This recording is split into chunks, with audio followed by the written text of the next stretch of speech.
How's it going, everybody? And welcome to another episode of the Pursuing Greatness podcast. I'm your host, Gabe Peterson. This is the place where you can learn how to master your health, your wealth, and your love all in one place. So I hope you look forward to another great episode with another great guest.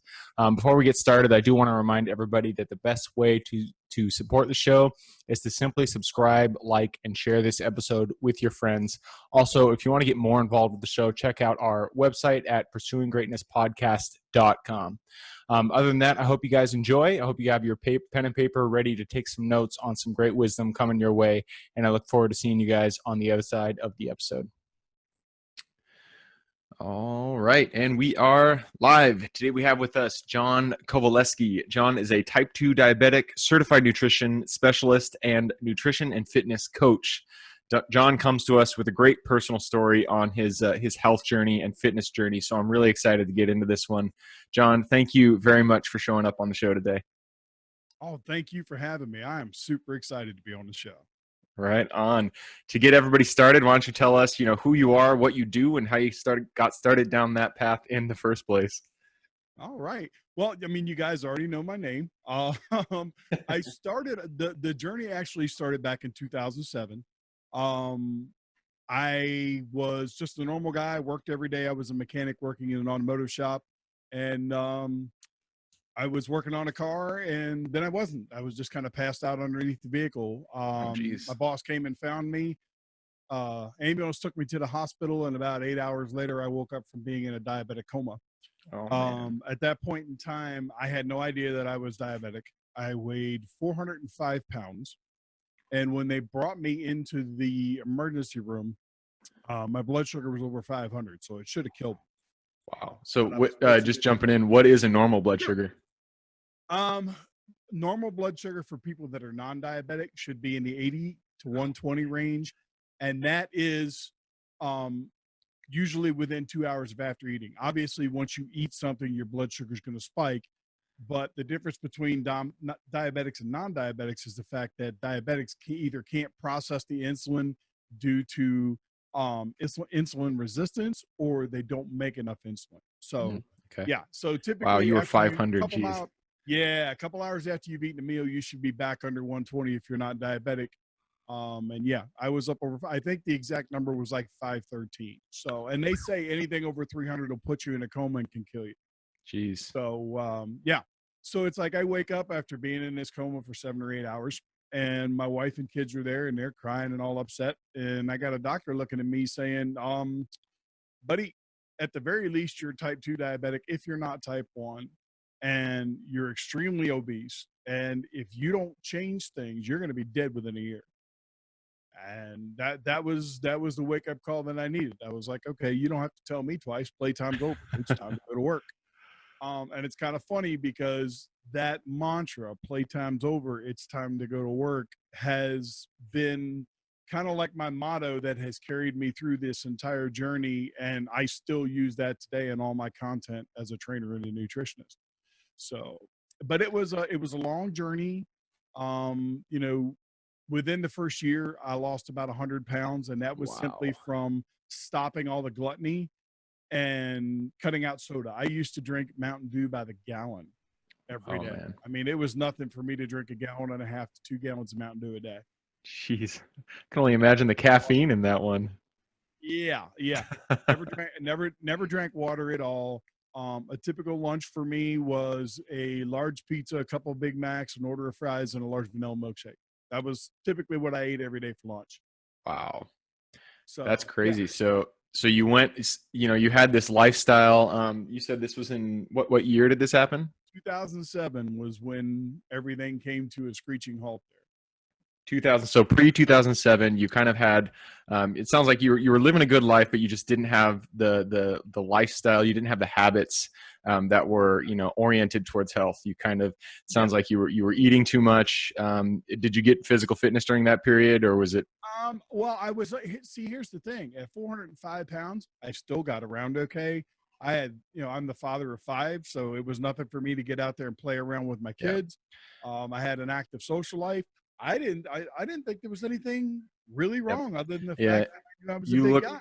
You look like a bigger guy in the sense that your frame is bigger. So I'm sure at that point, 405 pounds, maybe the number is big, but in the sense that, how you were living, how you felt, it didn't seem like you were obese, and it didn't seem like you were, at the point where you could die from your life choices. Yep, I had no clue. And I should have been smarter because my mother died from complications of diabetes. Diabetes in and of itself runs rampant throughout both sides of my family. So I should have been smarter. But I was one of those people that's like, I'm going to eat what I want to eat. I'm going to do what I want to do. And when it's my time, it's my time. Well, those are pretty bold words until you actually get slapped upside the head with that cold fish that is, hey, you're about to go ahead and meet your maker. It'll wake you up really fast. That's a crazy story. So, it happened in 2007. Now take us to, walk us through the transition. You had this, you woke up from the coma in the hospital. You're like, shit, it is playtime's over. It's time to get to work. I like that phrase. From that point on, what were the changes that you made? How did you get yourself to the fitness, the health that you are today? Well, like I said, the first year I lost the bulk of the weight. I lost 100 pounds from cutting out soda, and just I still was eating crap. I just wasn't eating as much of it. Yep. But I mean, and that kind of went on, and my weight fluctuated a little bit back and forth over the course of probably the next 5 or 6 years. But then in 2013, I quit smoking. I had been a 2-pack a day smoker for over 30 years. Oh, wow. So I gave up smoking, and about 6 months after I gave up smoking, I was driving by a gym one day, and I got to thinking, because I mean, when I was a kid and I was in high school, I used to lift weights because I was a wrestler. I competed as a wrestler in high school, and that was one of the prerequisites you had to do resistance training. So, and I always enjoyed lifting weights, but as I got older, got out of school and everything, I just never followed up with it, or did anything with it. So, but after I had quit smoking and I was driving by that gym, I was like, you know what, I'm going to stop. And I did. And at that point in time, my weight had fluctuated back up a little bit. I was at 314 pounds. Um, and within 8 months of starting back in the gym, I was down to 254 pounds. I had lost all of the diabetic medicine. I didn't have to take any more diabetic medicine. They had me on cholesterol medicine. They had me on blood pressure medicine. All those medicines were gone. And I had done it all simply by controlling my diet and, exercise. That I love hearing those stories, because so many people, they get into situations where they're overweight, they have bad habits, maybe they're smoking, they're eating too much, and they just feel like they're stuck, like they've already, what has happened, and they've already screwed their life up and they cannot change it. But that is, couldn't be farther from the truth. You're living proof for that. So in 2013, you dropped the habit. In 2007, you kind of lost that major weight by just changing the extreme habits that you did, drinking gallons of Mountain Dew, whatever it was. And then 2013 came along, drove by the gym. You're like, you know what, let's step it up a notch. Let's get into the gym. Mm-hmm. Only took you 8 months to go from 314 to 254. And then it sounds like you were off medication at that point, which is a huge step for, I'm sure, for. Absolutely. Yeah. It was like, I'll never forget the day I was at the doctor's, and she was like, she said, you don't need any of this medicine anymore. And I was like, well, this is a problem. I said, cause I'm a goal oriented person, and this was my goal. I wanted to get off of all of the medicine. So what do I do now? And she was like, well, she's like, you're a pretty big guy and you've done well for yourself working out in the gym. She said, why don't you get into bodybuilding? So now, mind you, at this point in time, I'm like in my mid to late 40s, and I'm like, what business do I have getting into bodybuilding at this age? And she was like, no, you don't understand. She's like, people compete into their 50s, 60s, and 70s. Oh, wow. I'm like, I didn't know that. Okay, I could try that. So from that point, I shifted the way I ate. I adapted more a bodybuilder style diet. I ate 5, 6, 7 meals a day, depending on what my training regimen was. I had actually, at the time, I was working as a service technician for a pool company. And I would literally, rather than driving my car to work and getting in my service truck and going around and doing my route, I would I would get up in the morning. I'd ride the 2.5 miles on my bike to the gym. I'd work out for an hour and a half. I'd ride the bike to work, get in my service truck, work all day, get back on the bike when I came back to the lot, go back to the gym, work out for another hour, then go home. And I'd do that all over again 5 days a week. And that was what led me to being at my leanest as an adult. I was about 239 pounds Oh, and wow. at about 12% body fat. But I And still how wasn't. tall are you, by the way? Oh, I'm 6'2". 6'2", Yeah, yeah. I'm So 6'2". figured you're a taller guy. 239. That's not a lot for a 6'2" frame. That's sounds like you were pretty No, lean. not at all. Not at all. So, and it was at that point in time, I was just getting ready to turn 50. And I knew that in order to go on stage, I needed to start working with a prep coach. So I contacted a prep coach and sent him some pictures and stuff like that. And, I thank goodness that he didn't just take my money and let me make a fool out of myself, because he was straight up and honest. He's like, look, he's like, from where you were to where you are now is absolutely amazing. And if you want to get on stage just so you can show that particular fact off, that's fine. But if you actually want to step on that stage and look like you belong there, then you've got some more work to do.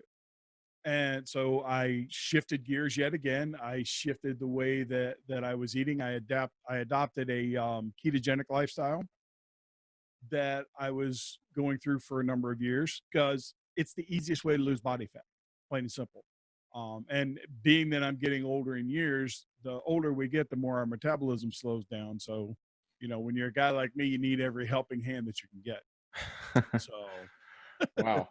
So, I mean, there's so many things that kind of jump out to me about your story. First, I mean, the first thing that's really obvious is that there were so many periods in your life where you kind of, the writing was on the wall and you made the switch. You changed, you read what was happening in front of you and you made changes, whatever change was necessary in order to reach the goal that you had in front of you. It started out with the hospital realizing that you needed to lose weight or you're going to die.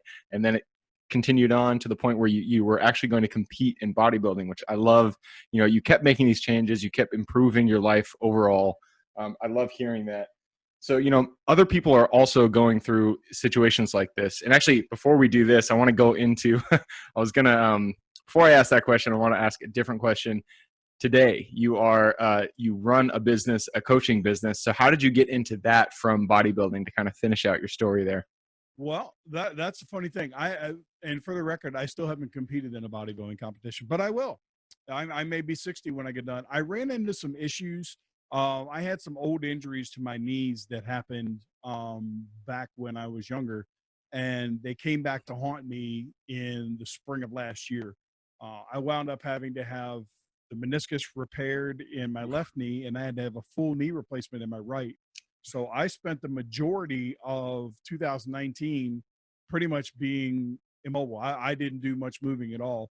My right knee was so bad that if I was on my feet for more than 15 minutes, my knee would swell up to the size of a grapefruit. Oof. So I couldn't go to the gym. I couldn't even do, I have cardio equipment here at the house. I couldn't do that. I couldn't do anything. So I actually wound up putting on about 45 pounds. But now what I'm doing, because it's just me and who I am and how I do things with my business, I'm actually taking that and I'm utilizing it in a program that I've launched recently, where I've got guys in here that are trying to lose weight and I'm actually doing the program with them. So I'm being 100% transparent and accountable with them. We have a private Facebook group and we share pictures and we do group calls and all this stuff, because they need to see that just because I'm their coach doesn't mean that I'm not human and I don't have issues too. So many people work with coaches and they can't identify with them because, I mean, to be quite honest, some of these coaches look like they live in the gym parking lot and they've never eaten a Twinkie in their life. You know what I mean? And there's nothing wrong with that. But when you take somebody that's in their, late 30s, early 40s, and they're out of shape, they're going to have a harder time relating to that person than they are somebody like me.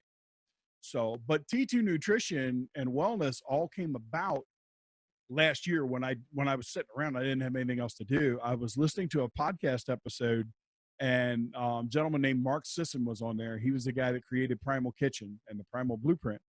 And he was talking to Tom Bilyeu, who is one of the co-founders of Quest Nutrition. And he was saying, he says, when you break it all down, if you find the world's biggest problem, not only will you find the world's biggest opportunity to help people, but you're also going to find the world's biggest business opportunity. And that like struck me right between the eyes. And I picked up my phone and I hit the Google button. I'm like, Google, how many people in the world today have type 2 diabetes? 280 million people. Wow. 70 million of them. Yeah. 70 million of them are undiagnosed. 13 million of them. Now, mind you, these are last year's numbers. I'm sure it's worse with COVID and everybody sitting around not being active. But 13 million of them were kids.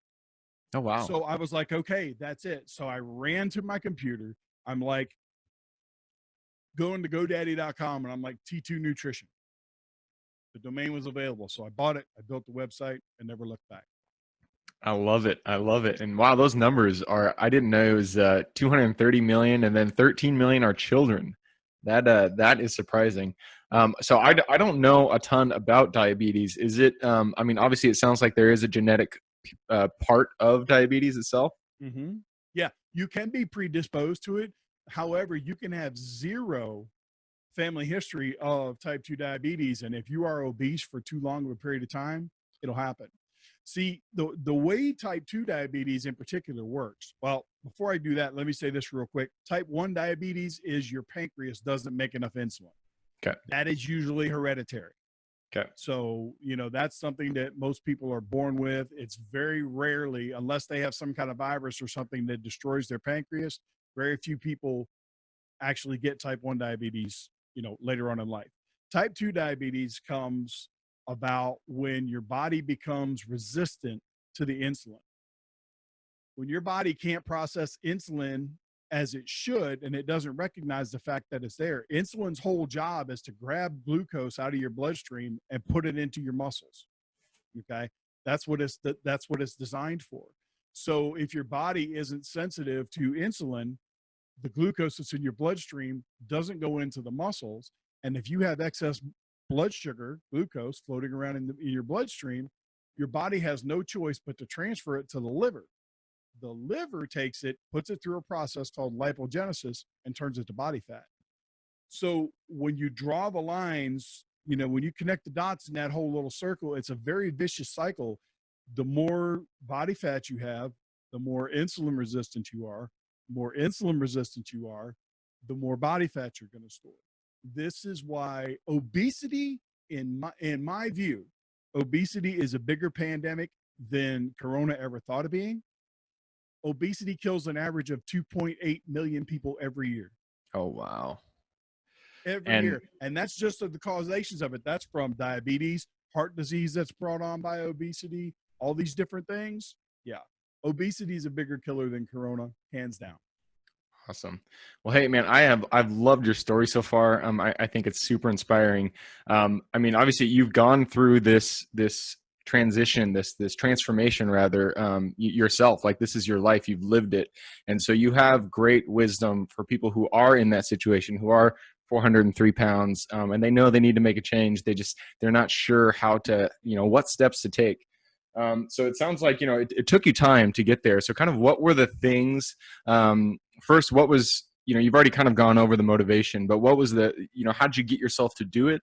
And then what were the actual, day-to-day things that you did to go from 400 to 300 and then 300 to 250? Well, back in 2007, the most prolific thing that happened to me, believe it or not, was not the coma. It was what followed. I met with an endocrinologist, and he actually had a dietitian on staff. And I got a lot of information from the doctor himself. I got a lot of information from all the resources he had. But the hour that I spent with that dietitian opened my eyes to what the real problem was. The real problem for most people is that they don't understand what food does in the body. Mm. And that was the turning point for me. Yes, I did a lot of exercise. Yes, I studied all that stuff. I've gotten my certifications and all those things. But at the end of the day, for all those people out there that are struggling right now, they need to be doing the same thing that I did, which is learning and understanding what fat does in the body, what protein does in the body, what carbohydrates do in the body, what fiber is all about. your micronutrients like sodium, potassium, magnesium, and all these things. When you understand what all this stuff does in the body, it's very easy for you to create a lifestyle that's healthy and sustainable. But when you don't understand, if you're one of those people that just grabs a hold of the next diet plan that rolls out the pike, um, you might have a little success while you're on that plan. But guess what's going to happen when that 8 or 10 or 12 weeks is over? You're going to go right back to doing what you're doing because you didn't learn anything. You were just following somebody saying, eat this at this time, exercise, do this exercise at this time. And don't get me wrong, I'm not saying that I don't give my clients a meal plan or workout plans, because I do.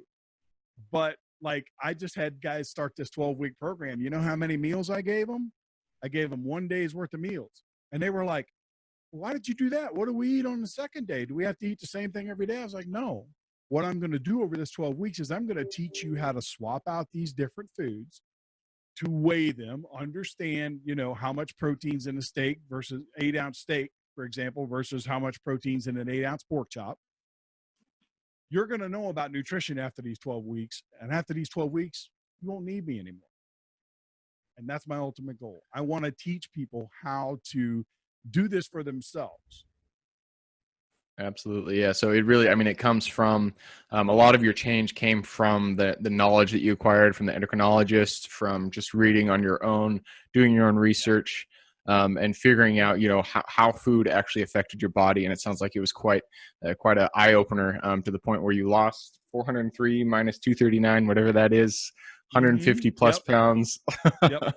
Yep. It was over 150 pounds. Now, granted, I'm back up to right now I'm sitting at about 286.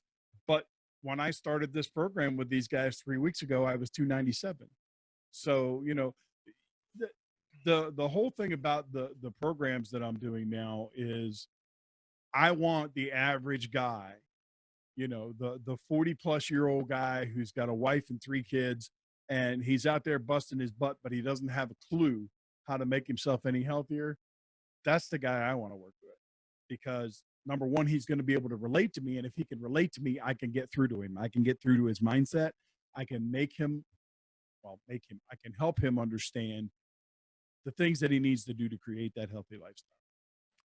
Awesome. Well, hey, we're going to grab your contact information at the end of this episode. So, if you guys are listening and watching, first T2 Nutrition, check that out. But we'll also get all of John's other contact. You can reach out to him personally. With that said, John, we are at the end of the episode. It goes so quick. Before we do close out, I have super fast questions for you, the quick question round. This begins with habits. Habits, I feel, are the foundation of our life. It kind of creates, it's where we stand on in order to move forward. So what are the habits that you feel have contributed the most to your success when it comes to health and nutrition? Weighing or measuring food. You have to understand what you're putting in your body and how much of it. And it can be as simple as, using the hand method, like a fistful of carbs, 2 hands full of protein, those types of things. But you have to weigh and measure your food. Awesome. Next one, I am a huge bookie. So I like books. So I always ask people their favorite books. Give me one book recommendation in the topic that you're talking about, which is health and nutrition, and then one for general life wisdom. I would actually say to be quite honest, it's the same book for both. Aubrey Marcus's book, Own the Day, Own Your Life, has a wealth of amazing advice about nutrition and health, but it's also about creating a mindset that will make you a winner. It'll make you a winner in whatever it is that you're trying to do. So that's by far my favorite book, and it covers both those topics. Sweet. I'm gonna have to check it out. Own the Day, Own Your Life. Is that it? Yep, that's correct. By Aubrey Marcus. Perfect. I'll check it out. Next question is advice that you would give yourself. So if you could go back to the John who was just waking up from that coma back in 2007, just having that first awakening experience, what one piece of advice would you give to that John going forward? I think if I was speaking to myself right as I was waking up from the coma, I think that I would tell myself to get back into the gym sooner. All the changes I made in nutrition were great. You know, a healthy lifestyle is 80% nutrition, hands down. There's no doubt about that. But there is that 10% that's in the gym, your activity, your exercise, and the other 10% is recovery. So that would be what I would say. Get back in the gym sooner, push yourself a little harder because you've got it in you. All right. Last question. This is for the guests. You've given us great wisdom when it comes to health and nutrition. A lot of things that we can take away from this episode. So I appreciated the conversation. I'm sure everybody else did too. If somebody wanted to reach out to you and get in contact, what would be the best way for them to do that? Well, my website is t2nutritionandwellness.com. And I'm pretty much either T2 Nutrition or T2 Nutrition and Wellness on all the social media platforms, except Twitter. For some reason, they said my name was too long and they changed my name to Wellness T2. But other than that, and I have a YouTube channel where I have my own podcast, the Jacked Up Podcast, where I interview all types of people that are under the umbrella of wellness. And I have a short form video series that I just started releasing where I'm answering my listeners' questions, and that's called the Flex Fuel Forum. Perfect. So the to get started, they would go to t2nutritionandwellness.com. Otherwise, they can reach out on all the social media platforms, and I'll also put John's link in the show notes. So if you want to get in contact with John, click through there and say hi. Awesome. Well, John, again, thank you for showing up. For everybody else who is on this episode with us today, thank you guys for showing up. We couldn't do this without you. And again, the best way to support the show is just to subscribe, like, and share this episode with your friends and family. We look forward to having you on the next episode, and I hope you guys have a good day. Thank you.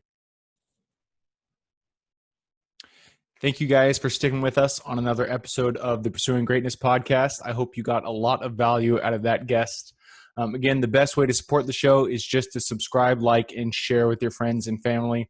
Also, check out pursuinggreatnesspodcast.com if you want to get more information about what we do and what we offer.